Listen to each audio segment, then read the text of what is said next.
రూపాంతరం అను ఆత్మీయ కార్యక్రమానికి మీలో ప్రతి ఒక్కరికి యేసుక్రీస్తు ప్రభు అతి శ్రేష్టమైన నామమున స్వాగతం అండ్ శుభాలు. సామెత 4వ అధ్యాయము 25 నుండి 27వ వచనం వరకు మీ బైబిల్లో గమనించండి. Proverbs chapter 4 versus 25 through 27. నీ కన్నులు ఇటు అటు చూడక సరిగాను, నీ కనురెప్పలు నీ ముందర సూటిగాను చూడవలెను. నీవు నడుచు మార్గమును సరళము చేయుము, అప్పుడు నీ మార్గములన్నీ స్థిరములగును. నీవు కుడి తట్టుకైనను ఎడమ తట్టుకైనను తిరగకుము, నీ పాదమును కీడునకు దూరముగా తొలగించుకొనుము. ప్రార్థనలో ఏకీభవించండి. పరిశుద్ధుడవు ప్రేమాస్వరూపుడవైన మా తండ్రి, మీకే కృతజ్ఞతలు. మీరు మీ కుమారుడైన యేసుక్రీస్తు ద్వారా ప్రతి పాపిని వెదకి రక్షించి పరిశుద్ధపరిచి మీ పరసంబంధమైన ఉద్దేశముల కొరకు వారిని దినదినం పోషించి బలపరిచి నడిపిస్తున్నారు కనుక మీ కృతజ్ఞతలు. మరి మీ అందున్న ప్రతి పరిశుద్ధుడు పరిశుద్ధురాలు ఆ ప్రకారమే మీ వాక్యానుసారంగా బ్రతుకుటకు వారికి సహాయము చేయండి. ఈ దినపు వాక్య పరిచర్య అందరికీ మేలుకరముగా మీకు మహిమకరముగా చేసుకోమని యేసు పరిశుద్ధ నామమున అడిగి ప్రార్థిస్తున్నాం తండ్రి, ఆమెన్. ఈరోజు మన అంశం ఏంటంటే be focused on the goal. Be focused on the goal. గురి మీద దృష్టి పెట్టు, గురి మీద దృష్టి పెట్టు. సో 25, 26, 27 ఈ 3 వచనాలు శ్రేష్టమైనటువంటి సత్యాన్ని మనకు నేర్పుతున్నాయి. 1 మన విజన్, మన దృష్టి. 2 మన వే, మన దారి. 3 మన గోల్, మన యొక్క ధ్యేయం. అండ్ ఈ 3 గురించి ప్రతి విశ్వాసి, క్రీస్తులోనికి వచ్చినటువంటి ప్రతి వ్యక్తి తప్పకుండా మనస్కరించాలి అండ్ వాటి ప్రకారం వారి జీవితాన్ని జీవించాలి. మీరు ఈ సామెతలో గమనిస్తే 20వ వచనం నుండి 27వ వచనం వరకు తర్వాత ధ్యానించండి. నేను జస్ట్ మీకు వినిపిస్తాను. 20లో ఇట్లా అంటున్నాడు, నా కుమారుడా నా మాటలను ఆలకింపుము, నా వాక్యములకు నీ చెవి యొగ్గుము, నీ కన్నుల ఎదుట నుండి వాటిని తొలగిపోనీయకుము, నీ హృదయమందు వాటిని భద్రము చేసుకొనుము. దొరికిన వారికి అవి జీవమును, వారి సర్వ శరీరమునకు ఆరోగ్యమును ఇచ్చును. సో దేవుడి మాటల ద్వారా మనిషికి కలిగేటువంటి మేలు ఎంత గొప్పదో, వారికి జీవము, ఆరోగ్యము, ప్రతి విషయమును దేవుడిక్కడ వాగ్దానం చేశాడు. కనుకనే ఆయన చేసినటువంటి హెచ్చరిక 23 నుండి 27 వరకు కనబడుతుంది. నీ హృదయంలో నుండి జీవధారలు బయలుదేరును కాబట్టి అన్నిటికంటే ముఖ్యంగా నీ హృదయమును భద్రముగా కాపాడుకొనుము. మూర్ఖపు మాటలు నోటికి రానియకుము, పెదవుల నుండి కుటిలమైన మాటలు రానియకుము. అట్లా 25, 26, 27 ఏవైతే మనం చదివామో ఆ యొక్క వచనాలను కూడా ఆయన హెచ్చరించాడు. సో నీవు పరిపూర్ణమైనటువంటి జీవాన్ని, ఆరోగ్యాన్ని, దైవానుగ్రహాన్ని, ఆశీర్వాదాన్ని కలిగి జీవించాలంటే నీ జీవితం ఈ ప్రకారం ఉండాలి. తూచ తప్పకుండా దేవుడు చెప్పిన దాన్ని పాటించాలి. అండ్ దాంట్లో మొదట నీ హృదయాన్ని భద్రంగా కాపాడుకోమన్నాడు. ఎందుకంటే నీ అంతరంగ పురుషుడు, నీ హృదయము క్షేమంగా ఉంటే నీ బాహ్యపరమైనటువంటి ప్రతి విషయము, వ్యవహారము క్షేమంగా ఉంటుంది. సో దాని ప్రకారము ఆయన యొక్క మైండ్ గురించి, అంటే మన మనసు గురించి మాట్లాడాడు. హృదయం అంటే మనస్సు అని కూడా తీసుకోవచ్చు. మాట గురించి మాట్లాడాడు, చూపు గురించి మాట్లాడాడు, నడక గురించి మాట్లాడాడు, అండ్ జీవిత ఆశయం గురించి మాట్లాడాడు. అవి అక్కడ మనకు కనబడుతున్నాయి. సో 2 విషయాలు మనం ఈ రోజున చూస్తాం. ఒకటి యువర్ ఫోకస్. యువర్ ఫోకస్ అంటే మీ దృష్టి. 25వ వచనాన్ని మరొకసారి మీరు చూస్తే, నీ కన్నులు ఇటు అటు చూడక సరిగాను, నీ కనురెప్పలు నీ ముందర సూటిగాను చూడవలెను. మన కన్నులు ఒకే ఒక దాని మీద మనము సారించి పెట్టాలి. మన ఫోకస్ అంతా కూడా ఒకే అంశం మీద ఉండాలి. ప్రపంచంలో మనకు అన్ని వైపులా అనేకం ఉంటాయి, కానీ వాటి వైపు మనము చూడకుండా, ఆకర్షించబడకుండా, మనము పాడైపోకుండా, అధాపాతాలానికి తొక్కబడకుండా ఉండాలంటే మన దృష్టి ఒకదాని మీదే ఉండాలి. ఎందుకంటే చుట్టూ అనేకము ఆకర్షించుటకు చాలా ప్రయత్నము చేస్తాయి. అపోస్తలుడైన పౌలు యేసుక్రీస్తులోనికి వచ్చిన తర్వాత ఈ పాఠాన్ని నేర్చుకున్నాడు. ఫిలిప్పీ సంఘానికి పత్రిక రాసినప్పుడు ఫిలిప్పీ 3వ అధ్యాయం 13లో ఒక మాట, అయితే ఈ ఒక్కటి చేయుచున్నాను అంటాడు. 14లో ఇంకొక మాట చెప్తాడు, క్రీస్తు యేసునందు దేవుని ఉన్నతమైన పిలుపునకు కలుగు బహుమానమును పొందవలనని గురి యొద్దకే పరిగెత్తుచున్నాను. మరి లోకంలో అపోస్తలుడైన పౌలు ఆశించదగినవి, ఆకర్షించబడగలిగినవి అనేకం ఉన్నాయి, కానీ వాటన్నింటినీ ఆయన విసర్జించాడు. వాటి వైపు దృష్టి సారించలేదు, వాటి గురించి ధ్యానించలేదు. వాటిలో ఏ ఒక్కటిని కూడా తన జీవితంలో ధ్యేయముగా పెట్టుకోలేదు. ఎందుకంటే ఆయనకి ఒకే ఒక దాని మీద గురి. క్రీస్తు యేసునందు దేవుని ఉన్నతమైన పిలుపునకు కలుగు బహుమానమును పొందాలని గురి యొద్దకే పరిగెత్తాడు. ఈ ఒక్కటే ఆయన చేశాడు. ఇదే విషయాన్ని మనకి హెబ్రీ పత్రిక 12వ అధ్యాయం 2వ వచనంలో అంటే 2వ భాగంలో మీరు చూస్తే, విశ్వాసమునకు కర్తయు దానిని కొనసాగించువాడనైన యేసు వైపు చూచుచు మన ఎదుట ఉంచబడిన పందెములో ఓపికతో పరిగెత్తుదుము అని విశ్వాసులందరినీ కూడా దేవుడు ప్రోత్సహిస్తున్నాడు. సో మీ గురి యేసు మీద పెట్టండి. మీ ఎదుట ఉన్నటువంటి ఈ యొక్క జీవితము అనే పరుగు పందెములో మీరు ఓపికతో పరిగెత్తండి. సో మన యొక్క హృదయమును మనం భద్రంగా పెట్టుకోవాలంటే మన దృష్టి, మన కన్నులను మన దేవుడి మీద, మన ప్రభువు మీద మనం తప్పకుండా పెట్టాలి. మరో దాని మీద పెడితే హృదయము భద్రంగా ఉండదు, హృదయము ఛిద్రం అయిపోతుంది. దానికి ఎక్కువ టైం కూడా పట్టదు. మత్తయి సువార్త 6వ అధ్యాయం 22-23 వచనాలు యేసుప్రభు ఇట్లా చెప్పాడు, దేహమునకు దీపము కన్నే గనుక నీ కన్ను తేటగా ఉండిన యెడల నీ దేహమంతయు వెలుగుమయమై ఉండును. నీ కన్ను చెడినదైతే నీ దేహమంతయు చీకటిమయమై ఉండును. నీలోనున్న వెలుగు చీకటి అయి ఉండిన యెడల ఆ చీకటి ఎంతో గొప్పది. సో కంటిని చెడిపోకుండా జాగ్రత్తగా కాపాడుకుంటే మనము ప్రతి విధమైనటువంటి చెడు నుండి, చీకటి నుండి రక్షించబడతాం. అండ్ మన హృదయము కలుషితం అవ్వక, మన జీవితము నాశనం అవ్వకుండా ఉండడానికి దేవుడు మనకు సహాయం చేస్తాడు. యేసు వైపే మనం చూస్తే యేసులాగా మారడానికి మనకు అవకాశము దినదినం కలిగి ఉంటాం. నా గుర్రాలని మీరు చూస్తే, గుర్రాలకి 2 కళ్ళు, 2 కళ్ళ మీద అట్లా బ్లైండర్స్ అనేవి, అంటే వాటి కళ్ళ మీద 2 తెరల వంటివి, వాటిని వైజర్ అని అంటారు, బ్లైండర్ లేకపోతే బ్లింకర్. వాటిని కడతారు. అవి పరిగెడుతుంటాయి కానీ వాటిని కడతారు. కాకపోతే వాటిలో ఒక స్లిట్ ఉంటుంది, ఒక చీలిక ఉంటుంది. దాని ద్వారా కొంత బయటది కనపడుతుంది. అంటే గుర్రానికి బయట అనవసరమైన ఆకర్షణల చేత అది దృష్టి కోల్పోకుండా, బెదిరిపోకుండా, భయపడకుండా ఉండడానికి ఒకటి. రెండవది, తన పక్కన ఇతర గుర్రాలు కూడా పరుగు పందెంలో పరిగెడుతున్నాయి అన్నది దానికి తెలియడానికి. సో తనతో పోటీ పడుతున్న గుర్రాలు ఉన్నాయని తెలుసు కనుక అది గురి మీదే దృష్టి పెట్టి ముందుకు ఏ అవరోధం లేకుండా పరిగెత్తడానికి. సో అందుకనే గుర్రాలకి వాటిని కట్టి మరి వాటిని చక్కగా నడిపిస్తారు, లేకపోతే పరిగెత్తింపజేస్తారు గుర్రపు రౌతులు. సో దేవుడి వాక్యం మనకు అందుకే చెప్తోంది. మీరు అక్కడే సామెత 7వ అధ్యాయం 2వ వచనాన్ని చూస్తే, నా ఆజ్ఞలను నీవు మనస్సున నుంచుకొని ఎడల నీ కనుపాప వలె నా ఉపదేశమును కాపాడిన ఎడల నీవు బ్రతుకుదు. బైబిల్ మీరు సొంతగా చదివినా, బోధ మీ సంఘంలో విన్నా, మీరు ఏమి చేయాలంటే ఆ ఆజ్ఞలను మనస్సులో పెట్టుకోవాలి. కనుపాపలాగా ఆ ఉపదేశము నిన్ను కాపాడేటట్టు నీవు దాన్ని ఏర్పాటు చేసుకోవాలి. అప్పుడు నీవు జీవితంలో సురక్షితంగా బ్రతుకుతావు. ఎందుకంటే మన కళ్ళు కొంత అదుపు తప్పితే, వాటికి ఆశా నిగ్రహం లేకపోతే అవి ఎటైనా పోతాయి. సామెత 27:20లో ఇట్లా రాయబడింది, పాతాళమునకును అగాధ కూపమునకును తృప్తి కానేరదు, అలాగున నరుల దృష్టి తృప్తి కానేరదు. సో నరుల కంటికి తృప్తి లేదు కనుక నిషేధింపబడిన వాటిని చూడొద్దు అని దేవుడు ఎందుకన్నాడంటే, చూస్తే నీకు తృప్తిగా ఉండదు, మళ్ళా చూస్తూనే ఉండాలి. అదొక అడిక్షన్ అయిపోతుంది. అండ్ తర్వాత అదొక రొటీన్ అయిపోతుంది. అండ్ నీవు మరి పాడైపోతావు కనుక దాని జోలికే పోవద్దు అంటున్నాడు.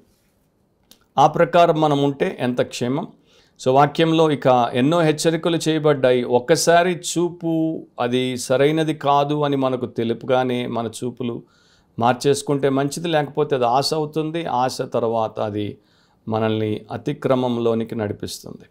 ధనం గురించి కూడా ఒక చోట ఇట్లా చెప్పాడు, సామెత 23:5, నీవు దాని మీద దృష్టి నిలిపిన తోడనే అది లేకపోవును, నిశ్చయముగా అది రెక్కలు ధరించి ఎగిరిపోవును, పక్షిరాజు ఆకాశమునకు ఎగిరిపోవునట్లు అది ఎగిరిపోవును. ఏంటి ఆ ధనం, ఐశ్వర్యం? నీవు దాని మీద దృష్టి నిలిపిన తోడనే. సో దృష్టి నిలిపడం అంటే దాని మీద ఫోకస్ని పెట్టడం. అట్లా చేయడంతో నీవు మరి అడియాసకు గురవుతావు. బైబిల్లో మనకి చాలామంది ఉదాహరణలను దేవుడు హెచ్చరికగా ఇచ్చాడు. లోతు తన ఎదుట ఉన్నటువంటి పచ్చని పైర్లను చూసి, పంటలను చూసి అటువైపు పోయాడు. లోతు భార్య తాను విడిచి వెళ్ళిపోతున్నటువంటి సొదొమ పట్టణాన్ని వెనక్కి తిరిగి చూచి ఉపస్తంభముగా అక్కడ మారిపోయింది. బిలాము, గెహాజీలు అనేటువంటి వారు అటు ఇటు రెండు వైపులా మరి త్వరగా డబ్బు సంపాదిద్దాం అనుకొని చూసి వారు దిక్కు లేకుండా పోయారు. కానీ యేసుప్రభు మనకు ఒక గొప్ప మాదిరిని విడిచిపెట్టాడు. లూకా సువార్త 9వ అధ్యాయం 52వ వచనంలో ఆయన యెరూషలేమునకు వెళ్ళుటకు మనస్సు స్థిరపరచుకొని, ఇంగ్లీష్ వర్షన్లో ఇట్లా ఉంటుంది, resolutely set his face to go to Jerusalem. అంటే ఆయన ఖచ్చితత్వముతో తన ముఖాన్ని యెరూషలేం వైపు పెట్టాడు, దృష్టి యెరూషలేం మీద పెట్టాడు, అటెళ్ళాడు. ఆయనకు ముందే తెలుసు అక్కడ ఆయన సిలువ వేయబడతాడు, అక్కడ కిరాతకముగా ఆయన చంపబడతాడు. సో దాని కొరకు ఆయన ఎంతగా తను తాను డెడికేట్ చేసుకున్నాడు అండ్ ఎంతగా డిటర్మినేషన్తో ఉన్నాడో చూడండి. చాలామంది క్రైస్తవులు అనుకుంటారు ఇక దేవుడి మీద దృష్టి పెడితే లోక సంబంధమైన సుఖాలన్నీ వదులుకోవాల్సిందే, ఇక దేవుడి మీద దృష్టి పెడితే ఇక మనకి జీవితంలో ఆశించదగినవి ఆనందించగలిగినవి ఏమీ ఉండవు. మరి యేసుప్రభు ఎందుకు వచ్చాడు? మనల్ని వాటి నుండి రక్షించుటకు 33.5 సంవత్సరాలు ఇవేవి లేకుండా ఆయన అంత భయంకరమైనటువంటి మరణానికి సిద్ధపడి సిద్ధ మనస్కుడై దాని మీద దృష్టి పెట్టి పోయింది. ఎందుకంటే మనందరినీ కూడా దారిలో పెట్టడానికి, మన దృష్టిని రూపాంతరపరచడానికి. అది మనం మర్చిపోతే మనము అసలు క్రైస్తవ్యాన్ని అర్థం చేసుకోలేదు. ఒక ఎర్లీ చర్చ్ బిషప్ ఉండేవాడు. ఆయన చాలా తృప్తి కలిగినటువంటి వ్యక్తిగా బ్రతికేవాడు. సామాన్యంగా చాలా తక్కువ విషయాలతో తృప్తితో ఉండేవాడు. ఆయన అడిగారు, విజయ రహస్యం ఏంటి?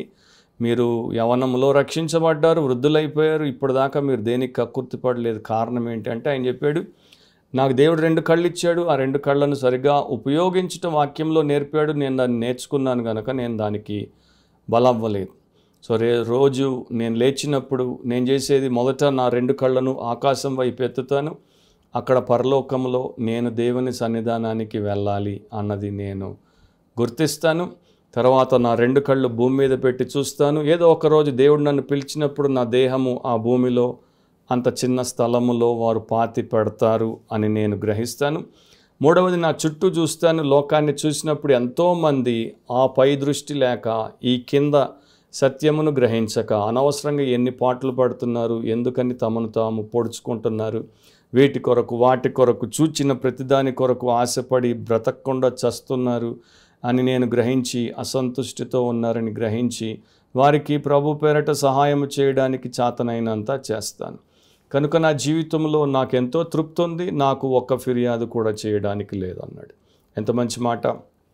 రెండవ సత్యం ఏంటంటే you are following, your focus తర్వాత యు ఆర్ ఫాలోయింగ్. నీవు దేని మీద దృష్టి పెడతావో అదే దిశలో అదే దారి మీద ప్రయాణం చేస్తావు, ముందుకు సాగుతావు. 26, 27 వచనాలు మనము 4లో చదివాం. నీవు నడుచు మార్గమును సరళము చేయుము, అప్పుడు నీ మార్గములన్నీ స్థిరములగును.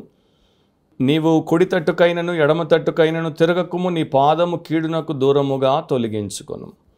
సామాన్యంగా ఎవరికైనా అర్థమయ్యేటువంటి భాషలో చాలా స్పష్టంగా దేవుడు తన ప్రజలకు చెప్పాడు, సామెత రూపంలో చెప్పాడు. సో మొదట కంటిని కాపాడుకోమన్నాడు, తర్వాత పాదములను కాపాడుకోమన్నాడు. పాదములు మనము ఎలా పడితే అలా ఎక్కడంటే అక్కడ నడిచి వెళ్ళేటువంటివిగా ఉండకుండా దేవుని మార్గముల్లో మనము నడిచేటట్టు చూసుకోవాలి.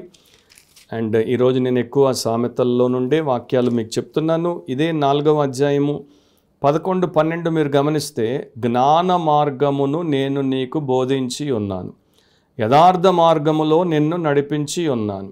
నీవు నడుచున్నప్పుడు నీ అడుగు ఇరుకునబడదు, నీవు పరుగెత్తున్నప్పుడు నీ పాదము తొట్టిల్లదు. సో ఇంత చక్కని ఏర్పాటు దేవుడు చేసిన తర్వాత జ్ఞాన మార్గం ఏంటో చెప్పాడు, యథార్థ మార్గం ఏంటో చెప్పాడు, నేర్పించాడు, ఉపదేశం చేశాడు. అండ్ దాంట్లో మనల్ని నడిపిస్తున్నాడు. మనం దాంట్లో నడిస్తే మన అడుగు ఇరుకున పడదు, మనం దాంట్లో పరిగెత్తితే కూడా మన పాదము తొట్టిల్లదు. ఇంత చక్కని ఏర్పాటు చేసిన తర్వాత ఆయన చెప్పినటువంటి హెచ్చరికను మనము మనస్కరించి చెవిన పెట్టాలి. ఏమంటున్నాడు? 2 చెప్పాడు, నీవు నడుచు మార్గమును సరళము చేయుము. 26 మొదటి భాగం. సో నీవు నడుచు మార్గమును సరళము చేయము అంటే ప్రతి మనిషి తాను ఏ మార్గంలో నిలబడున్నాడు, ఏ మార్గంలో నడుస్తున్నాడు దాన్ని పరీక్షించుకోవాలి. పాండర్ అని ఉంటుంది ఇంగ్లీష్లో. సో దాన్ని చూసుకో, నీవు ఏ దిక్కు ఏ దిశలో ముందుకు సాగుతున్నావో చూసుకో. అది సరైన మార్గం కాకపోతే, అది జ్ఞాన మార్గం కాకపోతే, అది యథార్థ మార్గం కాకపోతే, అది దేవుడు నిన్ను నడిపించదలిచిన మార్గం కాకపోతే నీవు దాంట్లో నుండి వెంటనే పక్కకి తొలుగు, ఆయన ఏర్పాటు చేసిన మార్గంలోనికి వచ్చి. అట్లా రావడం వల్ల ఏమవుతుంది? అప్పుడు నీ మార్గములన్నీ స్థిరములగును. సో నీవు అట్లా చేయుట ద్వారా నిన్ను నీవు దేవుడి యొక్క మార్గములో ఎస్టాబ్లిష్ చేసుకుంటున్నావు. అంటే దేవుడి యొక్క మార్గములో నిన్ను నీవు స్థిరపరుచుకుంటున్నావు. నీవు కుదురుగా ఉంటావు అండ్ నీవు ముందుకు అభివృద్ధి పదంలో సాగిపోతావు. లేకపోతే నీవు తప్పుడు మార్గంలో ఉంటే ఈజీగా అనేకమైనటువంటి చిక్కుల్లో పడతావు, ఇరుకున పడతావు. 27లో ఏమంటున్నాడు? నీవు కుడి తట్టుకైనను ఎడమ తట్టుకైనను తిరగకుము. సో నీవు ఇటు రైట్ సైడ్ కానీ అటు లెఫ్ట్ సైడ్ కానీ తిరగొద్దు అంటున్నాడు దారిలో పోయేటప్పుడు. ఎందుకంటే అటు ఇటు మన శరీరం కావచ్చు, లోకము కావచ్చు, సాతాను కావచ్చు, మనల్ని అనేక శోధనలకు వేదనలకు గురి చేస్తూ ఉంటాయి కనుక మనము దారి తప్పకూడదు. పాత నిబంధనలో ద్వితీయోపదేశకాండం 5వ అధ్యాయం 33వ వచనంలో ఇట్లా హెచ్చరిక చేయబడింది. కాబట్టి మీరు కుడికే గాని ఎడమకే గాని తిరుగక మీ దేవుడైన యెహోవా ఆజ్ఞాపించినట్లు చేయుటకు జాగ్రత్త పడవలెను. సో ఇది ప్రతిరోజు ప్రతినిత్యము మన ఎదుట ఉన్నటువంటి ఒక సూచన, ఆదేశము అండ్ మనము చేయాల్సిన నిర్ణయము. Everyday as a Christian, as a saint of God, మనము అటు ఇటు పోకుండా దేవుడు మనకు ఆజ్ఞాపించినవి చేయడానికి జాగ్రత్త పడాలి. మీరు స్వాధీనపరుచుకొనబోవు దేశంలో మీరు జీవించుచు మేలు కలిగి దీర్ఘాయుష్మంతులగునట్లు మీ దేవుడైన యెహోవా మీకు ఆజ్ఞాపించిన మార్గములన్నింటిలో నడుచుకొనవాలి. ఇది తూచ తప్పకుండా చేయాలి. ద్వితీయోపదేశ కాండంలోనే 17వ అధ్యాయం 11వ వచనంలో ఇట్లా రాయబడి ఉంది. ఇది ముఖ్యంగా తీర్పు తీర్చినప్పుడు న్యాయాధిపతులు మీకు ఏమైతే చెప్తారో దాన్ని చేయాలి అని దేవుడు తన ప్రజలకు చెప్తున్నాడు. వారు అంటే ఆ న్యాయాధిపతులు నీకు తేటపరచు భావము చొప్పునను వారు నీతో చెప్పు తీర్పు చొప్పునను నీవు తీర్చవలెను. వారు నీకు తెలుపు మాట నుండి కుడికి గాని ఎడమకు గాని నీవు తిరగకూడదు. సో ఈ న్యాయాధిపతులు ఇచ్చినటువంటి, పెద్దలు ఇచ్చినటువంటి తీర్పుకు అందరూ కూడా కట్టుబడి ఉండాలి. వారు చెప్పిన తర్వాత ఇక దాన్ని వదిలి కుడికి కానీ ఎడమకు కానీ తిరగకూడదు. ఇక్కడ కౌన్సిలింగ్లో సేవకులు వారి దగ్గరికి సహాయం కొరకు వచ్చినటువంటి వారికి వాక్యంలో ఇట్లా రాయబడి ఉంది, ఇది దేవుడి చిత్తము, ఇది మీకు క్షేమము అని చెప్పినప్పుడు మీరు దాన్ని పాటిస్తే మీకు ఎంతో క్షేమం. అది వదిలేసి మీరు కుడికి ఎడమకు తిరిగితే మీకు చాలా నష్టం. 28 ద్వితీయోపదేశకాండం 28, 13, 14లో కూడా ఇట్లా చెప్పాడు. నేడు నేను మీకు ఆజ్ఞాపించుచున్న మాటలన్నిటిలో దేని విషయంలోనూ కుడికి కానీ ఎడమకు కానీ తొలగి అన్యుల దేవతలను అనుసరింపకయు వాటిని పూజింపకయు నున్న ఎడల నీవు అనుసరించి నడుచుకొనవలనని నేడు నేను నీకు ఆజ్ఞాపించుచున్న నీ దేవుడైన యెహోవా ఆజ్ఞలను విని వాటిని అనుసరించి గైకొనిన ఎడల యెహోవా నిన్ను తలగా నియమించును గాని తోకగా నియమింపడు. నీవు పైవాడవుగా ఉండువు గాని క్రింది వాడవుగా ఉండవు. దానికన్నా బెటర్, అంత గ్రేట్ ఇన్స్ట్రక్షన్ ఎవరిస్తారు చెప్పండి? మీరు ఓడిపోవద్దు, మీరు తోకగా ఉండొద్దు, మీరు పైవారిగా ఉండాలి, మీరు గొప్ప సాక్ష్యముతో సంతృప్తితో బ్రతకాలంటే దేవుడి మాట ప్రకారం పోవాలి. సేమ్ థింగ్ మళ్ళా యెహోషువ 23వ అధ్యాయం 6లో కూడా చెప్పబడింది. కాబట్టి మీరు మోషే ధర్మశాస్త్ర గ్రంథంలో రాయబడినదంతటిని గైకొని అనుసరించుటకు మనస్సు దృఢము చేసుకొని ఎడమకు గాని కుడికి గాని దాని నుండి తొలగిపోక. ఎందుకంటే ఎడమవైపు కుడివైపు అనేక రకాలైనటువంటి ప్రతి విధమైనటువంటి శోధనలు ఉన్నాయి. కనుకనే దేవుడు అంటున్నాడు, నా వాక్యాన్ని విడవద్దు, అటు ఇటు తొలగిపోవద్దు. అప్పుడు ఏం జరుగుతుంది? నీ పాదమును కీడునకు దూరముగా తొలగించుకొను. సో ఈ ప్రకారం మనం ఉంటే మన పాదమును కీడునకు దూరముగా తొలగించుకుంటాం. ప్రతి విధమైన అపవిత్రతకు, ప్రతి విధమైన పాపానికి, ప్రతి విధమైన కలుషితమైనటువంటి అంశములకు మనల్ని మనము దూరము చేసుకుంటాం. మనము దైవ సన్నిధిని కలిగి ఉంటాం, మనము దైవ సంకల్పాన్ని నెరవేరుస్తుంటాం, మనము దేవుడి యొక్క సంతోషము సామర్థ్యములతో వర్ధిల్లుతుంటాం. ఇలా చెడు మనుషుల నుండి, చెడు మార్గముల నుండి, చెడు విషయముల నుండి మనల్ని మనము పరిరక్షించుకోవాలి. ఆ 3 మాటలు 25వ వచనం, 26వ వచనం, 27వ వచనాన్ని మీరు చూస్తే, don't be hindered by your eyes, మీ కళ్ళ చేత మీరు ఆటంకపరచబడొద్దు. 26లో don't be hasty with your feet, మీ కాళ్ళ చేత మీరు తొందరపడి అటు ఇటు పరుగులు పెట్టొద్దు. అండ్ 27లో don't be hoodwinked by others, ఇతరుల చేత మీరు సునాయాసంగా మోసపోకూడదు. ఈ రకంగా దేవుడు మనకి చెప్పాడు. సో మనకి గమ్యం మీద లేక మన యొక్క గురి మీద దృష్టి పెట్టుట చాలా ముఖ్యము. జీవితంలో గురి కలిగినటువంటి వారే జయిస్తారు, గురిని చేరుతారు, అన్నిట్లో పైన ఉంటారు, లేకపోతే నష్టపోతారు. నాకు ఫ్రిడ్జ్ క్రైస్లర్ అనేటువంటి ప్రపంచ ప్రముఖ వయలినిస్ట్ జ్ఞాపకానికి వస్తున్నాడు. ఆయన ఎంతో సాధన చేశాడు కనుకనే ఆ స్థితిలోనికి వచ్చాడు. ఆయన ఒకసారి ఇట్లా చెప్పాడు, నా జీవితం మరి ఒక ఇరుకు మార్గములో ప్రయాణము చేసింది. ఒక వయలినిస్ట్గా నా జీవితాన్ని ప్రారంభించినప్పుడు నేను ఆ ఇరుకు మార్గంలోనికి వచ్చాను. ఇక ప్రతి గంట, ప్రతి దినము, ప్రతి వారము, సంవత్సరాలు నేను ఆ ఇరుకు మార్గంలో నా వయలిన్తో ఒకే ఒక ధ్యేయముతో ప్రయాణము చేశాను. నేను కావాలనుకున్నవి, నేను కోరుకున్నవి ఎన్నో ఉన్నా వాటన్నిటినీ నేను వెనకే విడిచిపెట్టేశాను. నేను ఎన్నో స్థలాలకు వెళ్ళగలను, కానీ వాటిని నేను వెళ్ళలేదు. ఎందుకంటే ఒకవేళ అక్కడికి వెళ్తే ఇక్కడికి వెళ్తే నా వయలిన్ని నేను మరి మాస్టర్ చేయలేను. అంటే నేను వయలిన్ విద్వాంసుడిగా, వయలిన్లో ప్రావీణ్యత గల వ్యక్తిగా మారలేను. కనుక నేను అన్నిటినీ విడిచి ఇరుకు మార్గములో కఠినమైన జీవితాన్ని జీవించాను. కనుక ఈ రోజున ప్రపంచ స్థాయి వయలినిస్ట్గా గుర్తించబడ్డాను. సో దాని వెనక ఎంత సమర్పణ, సాధన ఉన్నాయో గ్రహించండి అని అనేకులకు చెప్పాడు. సో ఒకడు భక్తిపరుడు అవ్వాలి, ఒకడు ప్రార్థనాపరుడు అవ్వాలి, ఒకడు పరిశుద్ధుడు అవ్వాలి, ఒక పరిశుద్ధాత్మ పూర్ణుడు అవ్వాలి, ఒకడు ప్రయోజనకారుడు అవ్వాలి, ఫలభరితుడు అవ్వాలి, దేవునికి ప్రియుడు అవ్వాలి. అంటే జస్ట్ నేను యేసుని నమ్మానని చెయ్యెత్తి బాప్తిజం తీసుకుంటానని చెప్పేసి మునిగి పైకి లేస్తే అయిపోరు. అదొక లైఫ్ లాంగ్ ప్రాసెస్. మీ దేవుడి మీద దృష్టి పెట్టాలి అండ్ ప్రతి దినము మీరు సమర్పించబడి అదే దిశలో ప్రయాణము చేయాలి. దానికోసము కళ్ళు, దానికోసము కాళ్ళు అండ్ దానికోసము మన యొక్క జీవితము అంతా కూడా మనం దేవుడి చిత్త ప్రకారమే వినియోగించాలి. అట్లా మనం వినియోగిస్తే మన జీవితం ఎంతో శ్రేష్టముగా ఉంటుంది. లేకపోతే ఇక ప్రతి విధమైనటువంటి అరిష్టము మనదే అవుతుంది. సో అలా ఎవరు ఉండకుండా ప్రతి ఒక్కరు వాక్యానుసారంగా, దైవ చిత్తానుసారంగా బ్రతికి మేలు పొందుతారని ఇక్కడ ఆయన చెప్పినటువంటి ఆ సమృద్ధి గల జీవము, ఆరోగ్యము, ఆత్మ సంతృప్తిని కలిగి ఆశీర్వదించబడతారని ఆశిస్తున్నాను. మీ కొరకు ప్రార్థిస్తున్నాను. ప్రార్థనలో ఏకీభవించండి. ఇంకా ఎవరైనా యేసుక్రీస్తునందు విశ్వాసం ఉంచి పాప క్షమాపణ పొందకపోతే ఈ పరిస్థితిలోనికి మీరు రాలేదు, ఇలా మీరు ఉండలేరు. కనుక యేసు ప్రభు మీ పాపము కొరకు సిలువలో వ్రేలాడాడు. ఆయన మీ పాప శిక్ష నుండి, పాప నాశనము నుండి మిమ్మల్ని రక్షించుటకు, దేవుని ఉగ్రతను మీ మీద కొట్టివేయుటకు ఆయన దేహమును చీల్చబట్టకిచ్చాడు, రక్తము చిందించబట్టకిచ్చాడు.